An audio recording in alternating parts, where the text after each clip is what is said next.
সূরা নসর বা ইজাজা অর্থসহ আমি কইব। সূরা নসর, ইযা জাআ নাসরুল্লাহি ওয়াল ফাত, যখন আল্লাহর বিজয় ও সাহায্য আসিবে। এর দ্বারা মক্কা মুকাররমা বোঝানো হয়েছে। নবীজিকে বিজয়ের কথা বলা হয়েছিল, আর দলে দলে মানুষ দিনে প্রবেশ করবে, তাই হয়েছিল তাই। وَرَأَيْتَ النَّاسَ يَدْخُلُونَ فِي دِينِ اللَّهِ أَفْوَاجًا, এবং তুমি মানুষকে দেখবে দলে দলে আল্লাহর দিনে প্রবেশ করছে। فَسَبِّحْ بِحَمْدِ رَبِّكَ وَاسْتَغْفِرْهُ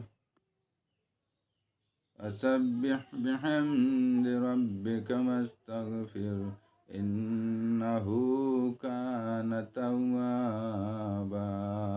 তখন তুমি তোমার প্রতিপালকের প্রশংসা সহ তার পবিত্রতা ঘোষণা করো এবং তার কাছে ক্ষমা প্রার্থনা করো।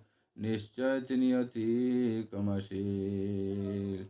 আল্লাহর নবী সাল্লাল্লাহু আলাইহি ওয়াসাল্লাম গুনাহ থেকে পাক, তিনি মাসুম ছিলেন, গুনাহগার ছিলেন না।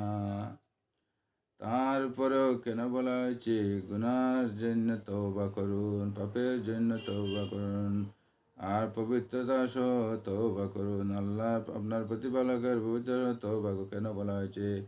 আসলে আমাদের জন্য বলা হয়েছে, আমরা যেন তওবার অভ্যাস করি। সময় চলিয়া যাইতেছে, ক্ষমা চাইতে থাকি, তওবা করতে থাকি। আল্লাহ আমাদের সবাইকে ক্ষমা করুন। আল্লাহ আমাদের সবাইকে মাফ করুন। আমিন সুম্মা আমিন। বিস্তারিত বলিনি, সামান্য বলছি।